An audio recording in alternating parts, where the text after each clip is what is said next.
Hello प्यारे दोस्तों मैं आकाश आप सबको स्वागत करता हूं आपके अपने परिवार आपके अपने यूट्यूब चैनल श्री राम सन एसएससी क्लास में। दोस्तों जैसा कि आप सबको पता है कि दोस्तों हमारा आरबी एनटीपीसी 2025 के लिए मैथ के प्रैक्टिस सेट लेके आते हैं और रोज दोस्तों कम से कम 6 क्वेश्चन या 7 क्वेश्चन का मेरा एक वीडियो आता है और आरबी एनटीपीसी 2025 के लिए मैथ के लिए। दोस्तों अभी तक हमने अपने 3 प्रैक्टिस सेट कंप्लीट कर लिए हैं जो कि 36 क्वेश्चन है, तो 37 क्वेश्चन के प्रैक्टिस सेट रहे हैं। दोस्तों आज से हम प्रैक्टिस सेट नंबर 4 स्टार्ट करने वाले हैं जिसमें कि मैं अच्छे सवाल लेके आया हूं। दोस्तों आप लोग इन सवालों को जरूर देखें जो आपकी तैयारी को बहुत ही ऊंचाइयों तक लेके जाएंगे और आपको एग्जाम हॉल में कोई भी परेशानी नहीं होने देंगे। दोस्तों ज़्यादा बातचीत ना करते हुए हम सीधे अपने सवालों पर चलेंगे। और दोस्तों लेकिन मैं सवालों से पहले आपसे एक और कहना चाहूँगा बात कि अगर दोस्तों आप मेरे चैनल पर नए हैं तो मेरे चैनल को सब्सक्राइब कर लीजिए जिससे कि आपको प्रैक्टिस सेट सॉल्व करने में कोई भी परेशानी ना हो और आप एनटीपीसी में अच्छा स्कोर कर पाएँ। दोस्तों चलिए अब हम ज़्यादा बातचीत न करते हुए चलते हैं सीधे अपने क्वेश्चन पर। क्वेश्चन नंबर फर्स्ट क्या कह रहा है देखते हैं। कह रहा है प्रश्नवाचक चिन्ह का मान ज्ञात कीजिए यदि यश डाटा समुच्चय का माध्य 18, 16, 22, 13 क्वेश्चन मार्क बराबर 16 है। हमें दिया हुआ है 5 संख्याएं दी हुई हैं और हमको बता दिया है कि उनका माध्य दिया हुआ है। हमसे 5वीं संख्या पूछ रहा है। दोस्तों हमें पता है कि माध्य क्या होता है। माध्य बराबर इसी को दोस्तों हम कहते हैं औसत। माध्य बराबर औसत बराबर दी गई संख्याओं का योग, दी गई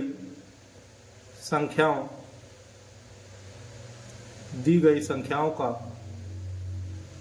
योग बटे उनकी संख्या। कितनी संख्याएं हैं ये हमें लिखना होता है। चलिए हमें दिया हुआ है माध्य क्या गिवन है हमको। माध्य हमको गिवन है 16। माध्य क्या दिया हुआ है। माध्य दिया हुआ है 16 यानी कि 16 और हम दी गई संख्याओं को ऐड कर लेते हैं। 18 + 16 + 22 + 13 + x डिवाइड बाई 5। चलिए अब हम इसका क्रॉस मल्टीप्लाई करा देंगे तो ये आ जाएगा 16 × 5 = 80। इनको जब जोड़ लेंगे तो हमारा निकल के आ जाएगा 69 + x। जब इसको सॉल्व करेंगे 69 इधर आ जाएगा तो x बराबर 11। तो हमारा 5वीं संख्या क्या निकल के आ जाएगी। हमारी 5वीं संख्या निकल के आ जाएगी 11। जो अब हम देखते हैं क्वेश्चन नंबर सेकंड क्या कह रहा है। कह रहा है धनात्मक पूर्णांक 60 और 100 के मध्य कितनी अभाज्य संख्याएं हैं। हमसे 60 और 100 के बीच अभाज्य संख्याएं पूछ रहा है। अभाज्य संख्याएं ऐसी संख्याएं होती हैं जिनमें कि केवल 1 से और उसी संख्या से भाग जाता है और किसी संख्या से भाग नहीं जाता, उन्हीं को हम अभाज्य संख्याएं कहते हैं। चलिए अब हम देख लेते हैं कि 60 और 100 के बीच कौन कौन सी अभाज्य संख्याएं होती हैं। 60 और 100 के बीच होती है 61, 67, 71, 73, 79, 83, 89, 97। कौन कौन सी 61, 67, 71, 73, 79, 83, 89, 97। कितनी संख्याएं हो गई 1, 2, 3, 4, 5, 6, 7, 8 यानी कि कितनी संख्या है 8 अभाज्य संख्या है जो कि हमारा यही आंसर हो जाएगा। कौन सा ऑप्शन है। ऑप्शन नंबर ए हमारा बिल्कुल करेक्ट हो जाएगा। ठीक है दोस्तों देख लीजिए आप। चलिए देखते हैं नेक्स्ट क्वेश्चन क्या कह रहा है। दोस्तों देखते हैं क्वेश्चन नंबर 3। दिया हुआ है y ब्रैकेट के अंदर y की पावर 4 माइनस y की पावर 2 माइनस y का मान ज्ञात कीजिए जब y बराबर 5। हमें y की वैल्यू 5 दे रहा है और हमसे एक इक्वेशन दिया हुआ है तो पूछ रहा है बताइए इसका मान। चलिए तो हम y की वैल्यू पुट कर देते हैं और इसका आंसर लिए ले रहे हैं। ये आ जाएगा 5 ब्रैकेट के अंदर 5 की पावर 4 माइनस 5 की पावर 2 माइनस 5। चलिए ये आ जाएगा 5। ये 5 की पावर 4, 5 की पावर 2 होता है 5 25 और गुणे 5 की पावर 2 यानी कि 25 का हो जाएगा 625 माइनस 5 25 माइनस 5। चलिए जब हम इसको सॉल्व करेंगे तो ये निकल के आ जाएगा 5 × 625 में 25 चला जाएगा तो 600, 600 में 5 चला जाएगा तो 595। तो हमारा निकल के आ जाएगा 5 से मल्टीप्लाई करा दीजिए, 5 25 कैरी 2, 5 9 45 2 47 कैरी 4, 5 25 4 29, 2975 हमारा निकल के आ जाएगा। यही हमारा आंसर हो जाएगा। कौन सा ऑप्शन दे रहा है दोस्तों? Option number B 2975। चलिए दोस्तों देखते हैं क्वेश्चन नंबर 4 क्या कह रहा है। कह रहा है एक निश्चित संख्या के पुरुष 20 दिनों में एक कार्य करने के लिए सहमत होते हैं। 5 व्यक्ति कार्य पर नहीं आते, अन्य 40 दिनों में कार्य पूरा करते हैं। उन पुरुषों की संख्या ज्ञात कीजिए जो वास्तविक रूप से कार्य करने के लिए सहमत हुए थे। क्या कह रहा है कि किसी निश्चित संख्या के पुरुष थे, 20 दिनों में कार्य को पूरा करने के लिए सहमत हो गए थे। अब 5 व्यक्ति नहीं आए तो अन्य 40 दिनों में कार्य पूरा करते हैं।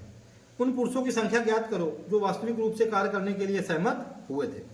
ठीक है, हम मान ले रहे हैं कि माना कितने, माना यक्स पुरुष, कितने पुरुष थे? यक्स पुरुष थे। क्या कह रहा है कि निश्चित संख्या के पुरुष 20 दिनों में कार्य करने के लिए सहमत हुए थे। यानी कि यक्स पुरुष 20 दिन में कार्य करते तो एक कार्य को पूरा कर लेते। अब कह रहा है कि 5 व्यक्ति कार्य पर नहीं आए, यानी कि कितने पुरुष थे टोटल? यक्स पुरुष थे, उसमें से 5 व्यक्ति नहीं आए, यानी कि 5 हम कम कर देंगे तो आ जाएगा यक्स माइनस 5। कह रहा है अन्य 40 दिन में कार्य पूरा करते हैं। कार्य तो दोनों को बराबर है। जो यक्ष पुरुष थे वो 20 दिन में कार्य कर ले रहे थे। जब उन यक्ष पुरुषों में 5 पुरुष नहीं आए तो उसी कार्य को 40 दिनों में बाकी के पुरुष कर रहे हैं। ठीक है, अब हम इसको सॉल्व कर लेंगे और यक्स की वैल्यू यहाँ से निकाल लेंगे तो देखते हैं कितनी निकल के आ जाएगी। ये आ जाएगा 20x बराबर इधर आ जाएगा 40x माइनस ये मल्टीप्लाई होगी तो 4 5 20 200 आ जाएगा। ये 200 इधर आएगा तो ये प्लस का हो जाएगा, ये 20 इधर जाएगा तो इसमें माइनस हो जाएगा, 40 में 20 चला जाएगा तो 20x आ जाएगा। यानी कि ये निकल के आ जाएगा 20x बराबर ये 200 आ जाएगा। तो हमारा 20 से 20 चला जाएगा, यानी कि x बराबर निकल के आ जाएगा 10। यानी कि 10 पुरुष, x बराबर 10 पुरुष वास्तविक रूप से कार्य करने के लिए सहमत हुए थे, जो कि 20 दिन में कार्य को पूरा कर देते थे। उसके बाद 5 व्यक्ति चले गए, यानी कि 15 व्यक्ति बचे, इन्होंने 40 दिन में कार्य किया। तो हमारा कौन सा ऑप्शन सही हो गया? ऑप्शन नंबर हमारा बी बिल्कुल करेक्ट हो गया। क्या? ऑप्शन नंबर बी हमारा बिल्कुल करेक्ट हो गया। ठीक है दोस्तों, देख लीजिए आप लोग। दोस्तों अब हम देख ले रहे हैं क्वेश्चन नंबर 5। कह रहा है एक व्यापारी 1875 रुपए की 2 वस्तुएं बेचता है। 1875 रुपए की 2 वस्तुएं बेचता है एक व्यापारी। कह रहा है यदि उसे एक पर 25% का लाभ और दूसरी पर 25% की हानि होती है तो हानि का मूल्य रुपए में क्या है? 2 वस्तुएं बेच रहा है 1875 रुपए की, एक पे उसको 25% का लाभ हुआ है और दूसरी पर 25% की हानि हुई है। चलिए तो हम देख ले रहे हैं हमें क्या करना है।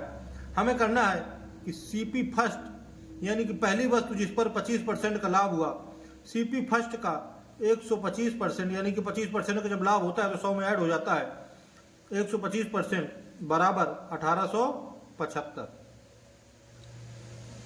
हम इसको सॉल्व कर लेंगे तो सीपी फर्स्ट की वैल्यू निकाल लेंगे, क्या निकल के आएगी देखते हैं। ये हमारा आ जाएगा सीपी फर्स्ट इंटू 125/100 बराबर 1875। चलिए काट देते हैं।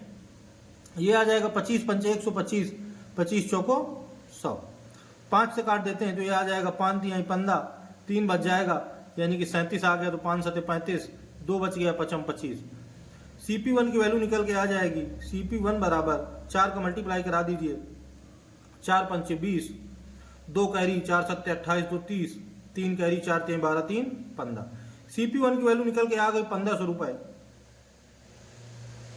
इसी प्रकार हम CP2 की वैल्यू निकाल ले रहे हैं। CP2 की वैल्यू हमारी क्या निकल के आ जाएगी?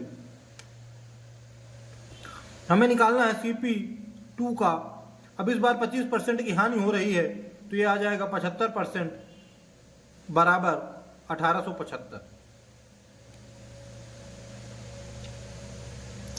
हम जब इसको सॉल्व करेंगे तो ये आ जाएगा CP2 इंटू 75/100 बराबर 1875।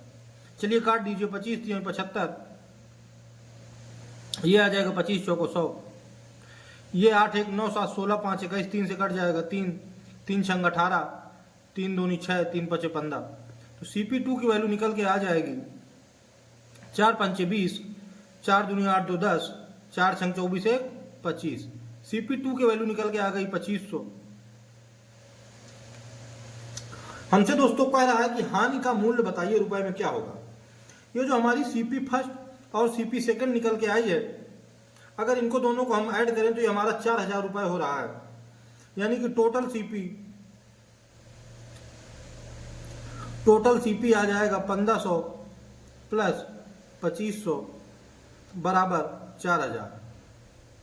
अब टोटल SP निकाल लेते हैं हम। टोटल SP बराबर 1875 प्लस 1875, इनको दोनों को ऐड कर दीजिए। ये आ जाएगा 5 5 10 7 7 14 1 15 8 8 16 16 1 17 1 1 2 1 3 3750।